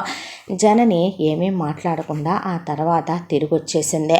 వాసుదేవ్ పిల్లలు అలా అన్నారని బాధపడుతున్నావా అమ్మా అని అడిగితే, నాకు అలవాటేన అంకుల్, వాళ్ళ కొత్త ఏం కాదో, నా బతుకులా వాళ్ళ బతుకు కాకుండా ఉంటే అంతే చాలేండి, చిన్నతనం కదా ఉడుకు రక్తం వాగనివ్వండి అలాగే అని లోపలికి వెళ్ళాక శోభనం ముహూర్తం పెట్టారు. అయితే శోభనం రోజు గదిలోకి పాల గ్లాస్ తీసుకొని వెళ్ళిన జననికి దగ్గర అవ్వబోయాడు చక్రవర్తి. భర్తను 1 నిమిషం ఆపి పాల గ్లాసు పక్కన పెట్టి, మనిద్దరం ప్రేమించి పెళ్లి చేసుకోలేదు, హడావిడిగా మన పెళ్లి జరిగిపోయింది, మీ గురించి నాకు నా గురించి మీకు ఏమీ తెలియదు కదండి, కొన్నాళ్ళు టైం తీసుకుందాం, ఒకళ్ళ గురించి ఒకళ్ళం అన్నీ తెలుసుకున్నాక మానసికంగా క్లోజ్ అయ్యి శారీరకంగా క్లోజ్ అవుదామంటే ఎలా కనపడుతున్నాను నేను నీకు? సినిమాలు ఎక్కువ చూస్తావా ఏంటి నువ్వు? నీకో విషయం చెప్పమంటావా? బావిలో కప్పలాగా బ్రతికే నీకు ఒక్కసారిగా తీసుకొచ్చి ఇంత పెద్ద మహాసముద్రంలో వదిలేపాటికి కాస్త తలకెక్కకూడని తలకెక్కినట్టున్నాయి. మొగుడిని దూరాలు పెట్టటాలు, మొగుడిని కొంగు కట్టేసుకోవటాలు, మొగుడిని దూరం పెడితే సెక్స్ కోసం నీ చుట్టూ ప్రదక్షిణలు చేయటాలు, నీ అడుగులకు మడుగులొత్తటాలు, నీ చెప్పు చేతల్లో ఉండటాలు అలాంటివి చేసేవాడిని కాదు నేను. మన పెళ్ళికి ముందే నీకు బాగా చెప్పాను నేను చెప్పినట్టు నువ్వు వినాలి అని. వింటున్నావు అనుకుంటా.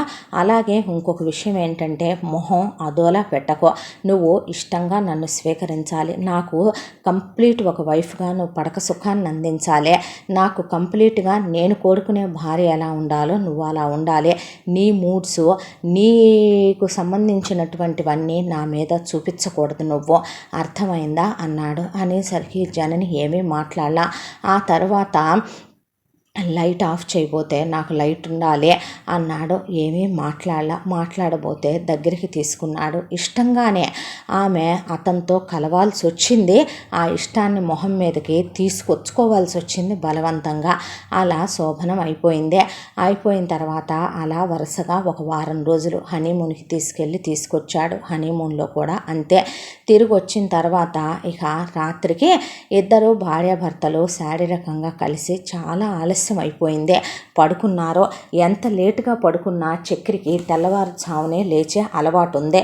దాంతో పొద్దున్నే తను లేచి ఫ్రెష్ అయ్యి తను జాక్కి వెళ్ళటానికి రెడీ అయ్యాడు. ఒళ్ళు బాగా నొప్పులుగా అనిపించి జనని అలిసిపోయి అలాగే పడుకుంటే భార్యని తట్టి లేపాలన్నా కూడా నచ్చదు చక్రికి. ఆడదాన్ని మగాడు తట్టి లేపటం ఏంటి అనే దాంతో మ్యూజిక్ సిస్టంలో పెద్ద సాంగ్ పెట్టేశాడు.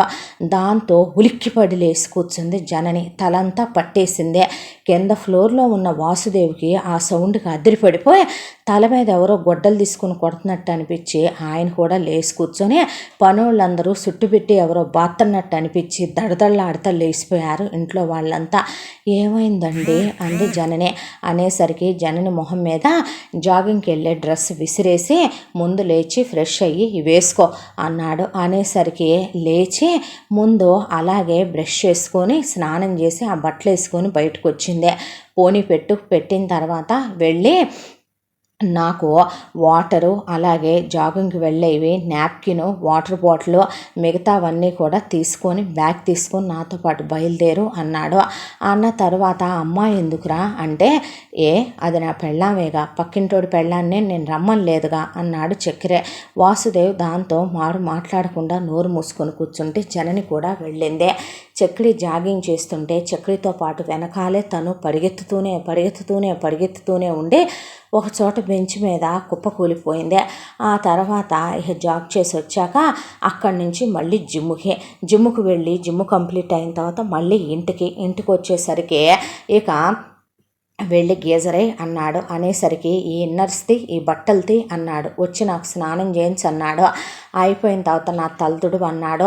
నాకు పౌడర్ రాయి అన్నాడు. బట్టలు తొడుగు అన్నాడు. తలదువ్వు అన్నాడు. అయిపోయిన తర్వాత నాకు స్ప్రే చేయి అన్నాడు. నాకు సాక్స్లే అన్నాడు. నువ్వు ఫ్రెష్ అవ్వు అన్నాడు. అయిపోయి రాగానే ఇక పద కిందకి వెళ్దాం, నా బ్రీఫ్ కేసు ల్యాప్టాప్ అన్నీ తీసుకో అన్నాడు. కిందకు వచ్చిన తర్వాత తను తినాల్సిన మెనూ రెడీగా ఉంది డైనింగ్ టేబుల్ మీద. గడగడలాడిపోతా వంటమ్మాయి పనమ్మాయి రెడీ చేసి ఉంచేసరికి టేబుల్ మీద ఒకవైపున వాసుదేవ్ ఒకవైపున చక్రి కూర్చుంటే కూర్చోమ్మా అంటే జనని అలా నోట్లో పెట్టుకోబోతుంటే నాకెవరు తినిపిస్తారు అన్నాడు చక్రి. అనేసరికి నీ చేతులేమైనరా అన్నాడు వాసుదేవ్. నువ్వేటో అమ్మకి తినిపించింది లేదు, అమ్మ కూడా నిన్ను ఇలాగే అడిగేదే. కాకపోతే నేనే మీ అమ్మనే నువ్వు తినలేవా అని అడిగేవాడిని. ఎందుకంటే ప్రేమగా తినిపించిన రోజున మీ అమ్మ ఎప్పుడూ డిజర్వ్ చేసుకోలేదు కదా అన్నాడు ఆయన.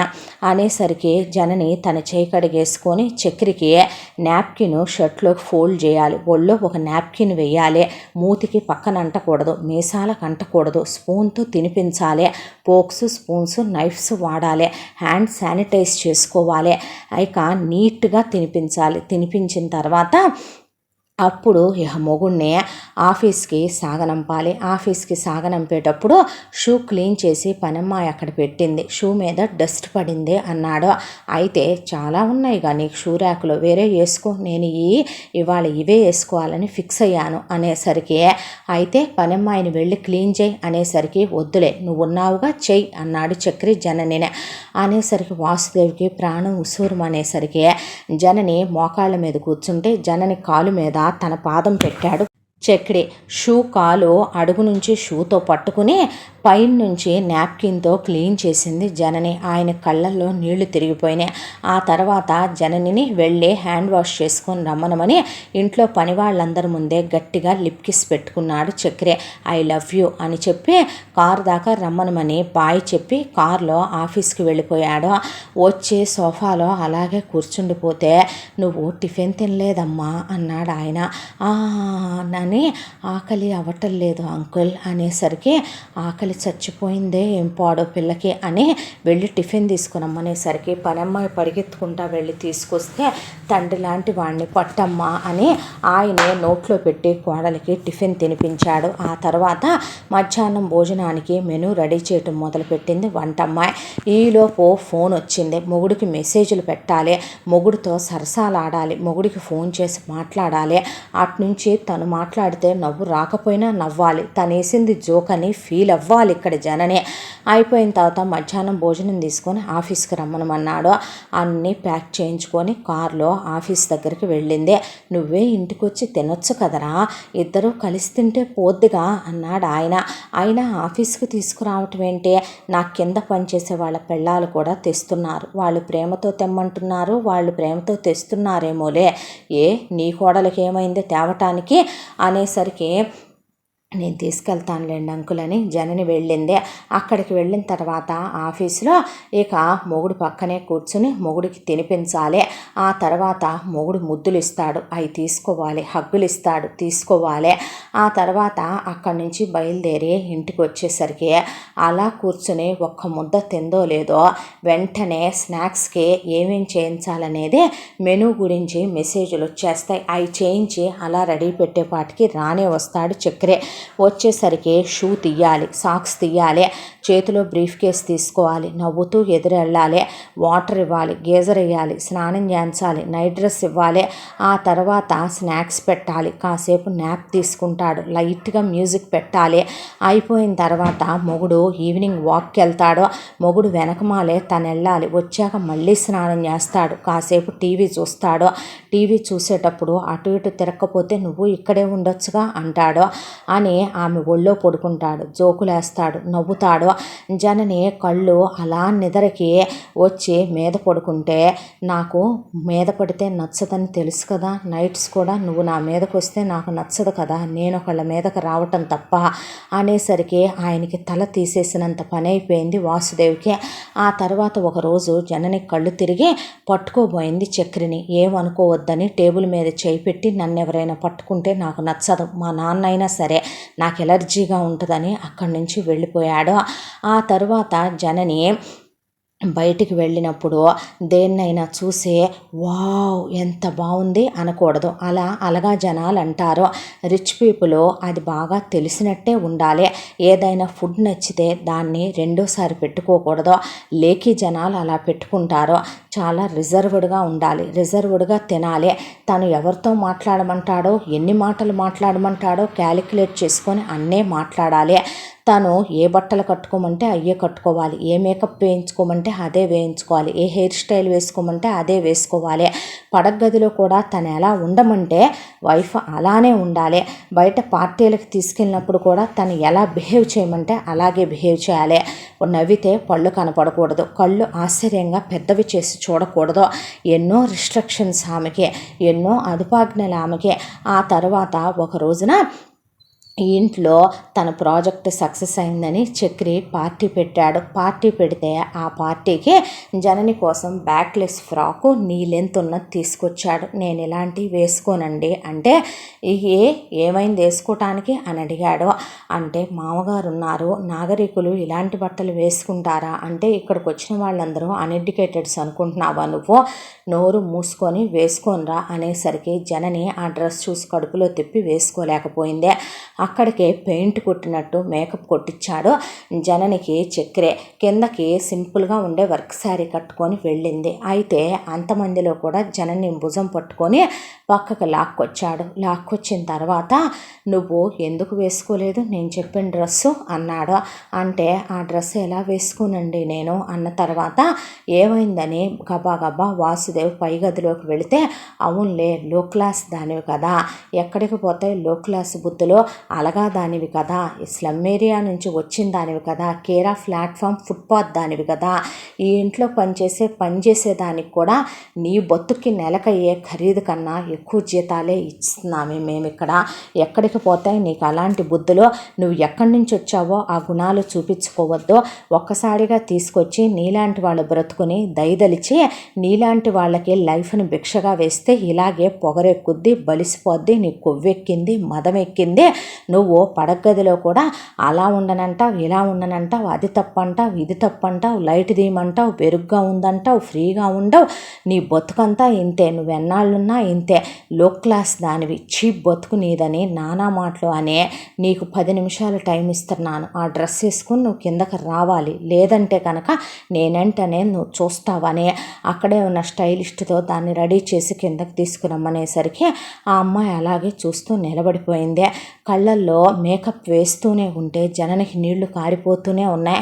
అదంతా చూసిన వాసుదేవ్కి తనేం వేసుకోవాలో కూడా నువ్వే డిసైడ్ చేస్తావేంట్రా అంటే నీకెందుకు అసలు, సంస్కారం ఉన్నోడు ఎవడైనా కొడుకు కోడలు మాట్లాడుకునేటప్పుడు వాళ్ళు పడగతి వ్యవహారాల దగ్గర నుంచి అన్నీ మాట్లాడుకుంటుంటే వింటారా, నీకు సంస్కారం ఉందో లేదో నీకే తెలియాలనేసి వెళ్ళిపోయాడు. జనని ఆ తర్వాత కిందకి వెళ్ళింది. చాలా ఆక్వర్డ్గా అనిపించింది, అందరూ తన్నే చూస్తున్నట్టుగా అనిపించింది. ప్యానిక్ అయిపోయింది, కళ్ళు తిరిగి పడిపోయింది. దాంతో పార్టీ ఆగిపోయింది, ఎక్కడి వాళ్ళు అక్కడ వెళ్ళిపోయారో. ఆ తర్వాత జనని కళ్ళు తిరిగి పడిపోయిందని డాక్టర్ని పిలిపించాడు వాసుదేవ్. ప్యానిక్ అయిపోయిందని ఏదో జరగకూడదు తనకు అలవాటు లేనిది ఒత్తిడి చేసి జరిపించారని, దాంతోనే తను ఇలా అయ్యిందని డాక్టర్ చెప్పేపాటికి జనని అలా సొలైన్ పెట్టి స్పృహలోకి రాగానే భుజం పట్టుకొని లేపి జననినే ఈ రోజు నుంచి నేను నిన్ను పలకరించను, నీకు ఒక విషయం చెప్పమంటావా, సారీ చెప్పాలనే సంస్కారం కూడా లేని అలగా బ్రతుకే నీదే, నీలాంటి దానికి బ్రతుకుని భిక్షగా వేస్తే ఇలాగే కొవ్వెక్కి కొట్టుకుంటారు నీలాంటి వాళ్ళు, నీకు ఆ డ్రెస్ వేసుకోగానే అంత ఇదైపోయిందా, ఏ పార్టీ అంతా స్పాయిల్ చేసేసావు, నా మూడంతా స్పాయిల్ చేసేసావు, ఛీ అని చెవులతో వినలేని నోటితో మాట్లాడలేని మాటలు అనేసి మాట్లాడించడం మానేశాడు జననిని చక్రి.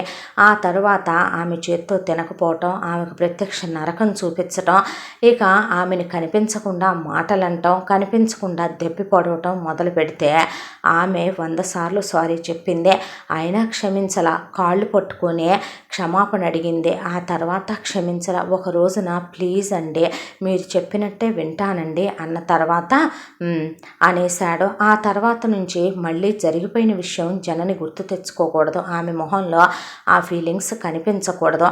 ఆ తర్వాత జననిని తీసుకొని ఒకరోజు జనని భర్త ఒక కాన్సర్ట్ దగ్గరికి తీసుకెళ్ళాడు. అయితే అక్కడ అనుకోకుండా వీళ్ళు వస్తూ ఉండగా ఎదురుగా తన ఎక్స్ లవరు, ఇక గర్ల్ ఫ్రెండ్ అయినటువంటి శ్వేత, ఆమె భర్త అనిల్తో సహా అక్కడికి వచ్చింది.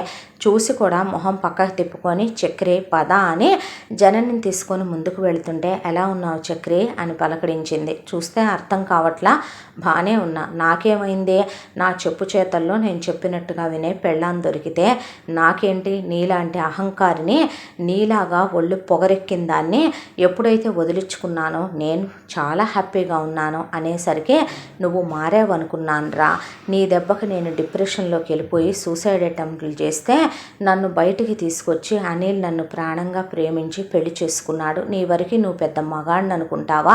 నీ వరకు నువ్వే పెద్ద పురుష పొంగవుని అనుకుంటావా? నీకన్నా నా మొగుడి హైట్ ఎక్కువ, చదువు ఎక్కువ, వెయిట్ ఎక్కువ. నా మొగుడి బిజినెస్లో సంపాదించే సంపాదన ఎక్కువ. నా అత్తమామలు మీ అమ్మలాంటి వాళ్ళు కాదు, మీ నాన్నలాగా పెళ్ళాం అడుగులకి మడుగులు వాళ్ళు కాదు. మీ అమ్మకి ఎంత పొగరు అహంకారం కాకపోతే నువ్వు ప్రేమించానని మీ ఇంటికి నన్ను తీసుకొని వెళ్తే నీ అమ్మ ఏమందరా? నాకు సోఫా మీద కూర్చోవటం చేత కాదు అని చెప్పిందే. తినటం దగ్గర నుంచి అన్నీ నీ అమ్మే డిసైడ్ చేసి నేర్పుతానందే. మీలాంటి వాళ్ళ ఫ్యామిలీలోకి వస్తే నేను ప్రత్యక్ష నరకం అనుభవించాలనే నీ నుంచి నేను దూరం అయ్యాను. మంచిదేగా, దొరికాడుగా నీకు చెంచాగాడు అన్నాడు చక్రే. అనేపాటికి నోరు హద్దుల్లో పెట్టుకో. మీ నాన్నని అంటారేమో మీ అమ్మ కింద చెంచా అని, నా మొగుడినేమే అనర్లేరా చెంచా అని. ఈ పొగడే, ఈ గర్వమే, ఈ అహంకారమే నీకేదో ఒకరోజు ఎలాంటి తిప్పలు తీసుకొస్తుందో చూసుకుంటా ఉండు. ఏంటి నీ భార్య నీ చెప్పు చేతల్లో ఉంటుందా? పైకి తను ఎలా ఉంటుందన్నది కాదు, తన మనసులో తన అస్తిత్వాన్ని కోల్పోయేలా నువ్వు చేసి నువ్వు ఆడించే మరబొమ్మలా బ్రతుకుతుంది చూసావా? అసలు తన మనసు ఏంటనేది తెలుసుకోవటానికి ప్రవర్తించరా, పశువులా బిహేవ్ చేయకో. నీ అమ్మకి మనుషులతో మాట్లాడటం తెలియని మృగం, ఆ మృగానికి పుట్టిన మరొక మృగానివి నువ్వు అనేసరికి పిచ్చి పిచ్చిగా మాట్లాడితే హలో హలో హలో తను అమ్మాయిని గుర్తుపెట్టుకొని మాట్లాడన్నాడు అనిల్. ఏరా ఇప్పుడు దాకా నీ పెళ్ళాం రెచ్చిపోతుంటే ఇప్పుడు తను నీ ఎక్స్ కాదు, అలాగే నీ గర్ల్ ఫ్రెండ్ కాదు, క్లాస్మేట్ కాదు, నువ్వు అన్నావే నా పెళ్ళామని, తను నా పెళ్ళామే. ఎదుటి వాళ్ళు ఇచ్చేదాన్ని బట్టి మర్యాద ఇవ్వటం శ్వేతకి బాగా తెలుసని అక్కడి నుంచి అనిల్ శ్వేతను తీసుకొని వెళ్ళిపోయాడు. ఆ తర్వాత చక్రికి చెంప మీద ఎవరో కొట్టినట్టు అనిపించి అక్కడి నుంచి ఇంటికి వచ్చి కోపంతో బెడ్రూమ్లోకి వెళ్ళి తలుపులు మూసేసుకున్నాడు. ఏమైందమ్మా అని వచ్చిన అమ్మాయిని అడిగాడు, కోడల్ని అడిగితే ఇలా జరిగింది మామయ్య, ఇలా జరిగిందంటే పర్వాలేదులేమ్మా, నన్నన్నా నేను తప్పుగా ఏమీ అనుకోను, ఆ పిల్ల నిజంగా చాలా మంచిదమ్మా, వీడే ఆ పిల్ల చుట్టూ తిరిగి ఆ పిల్లని ఎవడూ పడేయలేకపోతున్నాడు, ఆ పిల్ల ఎవడికి పడట్లేదు అంటే బెట్టింగ్ వేసి మరీ ఆ పిల్లని లవ్లోకి దించాడు. దించిన తర్వాత ఆ పిల్ల వీడిని నమ్మి ప్రేమించడం మొదలుపెట్టింది. ఆ తర్వాత కరెక్ట్గా పెళ్ళి అనుకుంటున్న టైంలో వీడు ఆ పిల్లని ఇంటికి తీసుకొచ్చాడు. వీళ్ళ అమ్మకి ఎంత అహంకారం అనుకుంటున్నా అమ్మ, పోయి ఫోటోలో ఉన్న మీ అత్తకి ఆ పిల్ల మన ఇంటికి వస్తే జ్యూస్ అలా తాగుతున్నావేంటి, ఫుడ్ ఇలా తింటున్నావేంటి, నీ డ్రెస్సింగ్ అలా ఉందేంటి, నువ్వు ఇలా కూర్చుంటున్నావేంటి అని ఆ పిల్లేమీ అశ్లీలంగా రాలేదమ్మా, చుడీదార్ వేసుకొని వచ్చింది. అయితే ఆ పిల్లని 100 రిస్ట్రిక్షన్స్ పెట్టినట్టు వీడమ్మ మాట్లాడేసరికి మీ అమ్మ ఏంటి అలా మాట్లాడుతుంది చక్రి అని అడిగితే అమ్మ చెప్పిన దాంట్లో తప్పే ఉంది అని వీడు నేను చెప్పినట్టు వినాలి, నిన్ను ఎలాగైతే కనుక చెప్పు చేతల్లో పెట్టి చెప్పులు వేసుకొని తిరగాలని హద్దుల్లో పెడదాం అనుకున్నాడో ఆ అమ్మాయిని అలాగే అనుకునేసరికి నువ్వంటే బంగారు తల్లివే సర్దుకుపోతున్నావు. ఆ పిల్ల శాంతం పిచ్చిదే అయిపోయి డిప్రెషన్లోకి వెళ్ళిపోతే తర్వాత ఎవరో ఒక అబ్బాయి ఆ పిల్ల లైఫ్లోకి వచ్చి సైకియాట్రిస్టుల దగ్గరికి తీసుకెళ్ళి సూసైడ్ అటెంప్ట్లు కూడా చేసుకుంటే నయం చేయించి పెళ్లి చేసుకున్నాడని విన్నానమ్మా, పోనీలే ఎవరైనా బాగుండాలి అన్నాడు వాసుదేవ్. ఆ తర్వాత ఇలా ఒక వారం రోజులు గడిచిపోయిన తర్వాత చెల్లెళ్ళు తమ్ముడు హాస్టల్కి వెళ్ళి కూడా 6 నెలలు అయింది, వెళ్ళి చూసొద్దాం మామయ్య అని వాసుదేవుని తీసుకొని వెళ్ళింది హాస్టల్ దగ్గరికి. జనని వెళ్ళేసరికి హాస్టల్లో ఉన్నటువంటి ప్రిన్సిపల్ సారు వీళ్ళని పిలిచి అసలు వీళ్ళ పద్ధతి ఏమీ బాగాలేదని, ఫోన్లు ఎక్కువ వాడుతున్నారని, చదువు మీద కాన్సన్ట్రేషన్ చేయటం లేదని, నువ్వెంత అన్నట్టు మాట్లాడుతున్నారని, ఫుడ్నే వేస్ట్ చేస్తున్నారని, అస్సలు వర్క్లు అవ్వట్లేదని, మార్కులు కూడా రావట్లేదని చెప్తే జనని ఏమిట్రా ఈ పిచ్చి పనులు, ఒళ్ళు పొగరెక్కిందా, మనమేంటో మన బ్రతుకులేంటో తెలీదా, ఎంత పెద్ద చోటుకి వచ్చామన్నప్పుడు చదువుకొని సుఖంగా ఉండొద్దా, ఓవర్ యాక్షన్ ఆపవే అన్నారు చెల్లెళ్ళు తమ్ముడు. అనేసరికి అక్కడే ఉన్న వాసుదేవ్ ఏం మాట్లాడకుండా ఆయన అలాగే నిలబడిపోయేసరికి నీకు మొగుడు కావాల్సి వచ్చి మగాడు కావాల్సి వచ్చి మగాడితో సుఖాలు కావాల్సి వచ్చి నీకు నైట్ ప్రతిరోజు మొగుడిచ్చే సుఖం అవసరమై కాదు, నువ్వు ఎవరిని కాకా పట్టావో ఎవరిని వాళ్ళలో వేసావో ఆ ఇంటి కోడలు అయిపోయావు, నీ వరకు నీ లైఫ్ నువ్వు ఎంజాయ్ చేయొచ్చు, నువ్వు పెళ్లి చేసుకోవచ్చు, తప్పేంటి, మేము టీనేజ్కి వచ్చాం, మా గర్ల్ ఫ్రెండ్స్ ఉంటే తప్పేంటి, బాయ్ ఫ్రెండ్స్ ఉంటే తప్పేంటి, ఫోన్లు వాడితే తప్పేంటి. అవును, స్నాప్చాట్లో, ఇన్స్టాగ్రామ్లో, టెలిగ్రామ్లో, ఫేస్బుక్లో, వాట్సాప్లో ఉంటున్నాం. సో వాట్, మార్కులు రావట్లా, సో వాట్. అయితే మా బాధ్యత తీసుకోవా, మమ్మల్ని వదిలేస్తావా? అమ్మ పోతూ నీకు అప్పచెప్పి పోయింది కదా, అలాంటప్పుడు నువ్వేం చేద్దాం అనుకుంటున్నావు నా మమ్మల్ని? అయినా నీకు మాట్లాడే రైట్ ఉందనుకుంటున్నావా? నీ వరకు నీ సుఖం నువ్వు చూసుకొని మా బ్రతుకు మేము ఎలా బ్రతకాలో మాకు తెలుసులే కానీ అసలు నిన్ను ఎవడు రమ్మన్నాడో, మూసుకొని వెళ్ళి పని చూసుకోవే అనేసరికి ఆయన కోపం వచ్చి కొట్టడానికి లేచాడు. వదిలేయండి మావయ్య అని అక్కడి నుంచి కన్నీళ్లతో తిరిగి వచ్చింది జననే. వచ్చి రాగానే చక్రి ఇంటికి వచ్చాడు. ఎక్కడికి వెళ్ళారు అనేసరికి చెల్లెళ్ళని తమ్ముడిని చూసొచ్చాను అన్న తర్వాత ఓహో అని స్నానం చేద్దుగాని రమ్మనమనేసరికి ఎందుకు మొహం అలా పెట్టావు, మూడీగా ఉన్నావు అనేసరికి భర్తకి చెప్పుకొని ఒళ్ళో పడుకొని ఏడుద్దాం అనుకుంది. అయితే నువ్వు ఇలా ఉండొద్దని నేను ఎన్నిసార్లు చెప్పాను. అది కాదండి, హాస్టల్లో ఏముంది, తీసుకెళ్ళి ఒక్కసారిగా స్లమ్లో ఉండే డాగ్స్ని తీసుకెళ్ళి ఒక్కసారిగా లయన్స్, టైగర్స్ చదువుకునే హాస్టల్లో పడేసి ఉంటారు. ఏముంది, లో క్లాస్ గాళ్ళు కదా, ఒక్కసారి అక్కడికి వెళ్ళేపాటికి క్యారెక్టర్స్ చేంజ్ అయిపోయి ఉంటాయి. వాటి గురించి మళ్ళీ నువ్వు సెంటిమెంట్గా ఫీల్ అవటం, వాటి గురించి మళ్ళీ నువ్వు నాకు చెప్పటం, ఇవన్నీ లో క్లాస్ ఫ్యామిలీస్లో కామనే కదా, అలా పెరిగేస్తారేంటో అనేశాడు. ఇంకేం చెప్పుద్ది మొగుడికి, కష్టమున్నా సుఖమున్నా చెప్పుకోవటానికి అమ్మా నాన్న లేరు. మామగాడికి తెలుసు, ఆయనకి ఇంకేం చెప్పుద్ది, పాపం ఆయన మంచి మనిషే, భర్తకి చెప్పుకోవాలనిపించింది, చెల్లెళ్ళని తమ్ముడిని మార్చాలని అడగాలనిపించింది, కానీ మాట గొంతులోనే ఆగిపోయింది. ఆ తర్వాత ఒక నెల రోజులకి మళ్ళీ ఇంట్లో పార్టీ ఉంది, మన ఫస్ట్ యానివర్సరీ ఫంక్షన్ చేసుకుంటున్నాం అని చెప్పి బాంబు పేల్చాడు చక్రే. కరెక్ట్గా పార్టీ దగ్గరకు వస్తుంది అన్నప్పుడు 3 రోజుల ముందుగా జననికి ఒక్కసారిగా ఫీవరు, అలాగే మనిషికి హెల్త్ బాగా అప్సెట్ అయిపోయింది.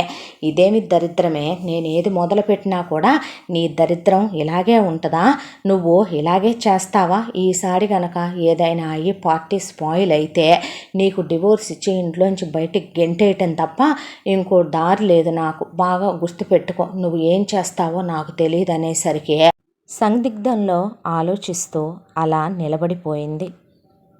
ఇంతటితో అహంకారపు భర్త కథ మొదటి భాగం పూర్తి. ముగింపు భాగంతో మళ్ళీ కలుసుకుందాం. తప్పకుండా మన ఛానల్ని లైక్ చేయండి, షేర్ చేయండి, సబ్స్క్రైబ్ చేయండి, బెల్ ఐకాన్ క్లిక్ చేసి ఆల్ అనే బటన్ ప్రెస్ చేయడం మర్చిపోకండి. ఈ కథను మనకు అందించిన కథా రచయిత్రి జి. యామిని శ్రీనివాస్ గారు. Thank you.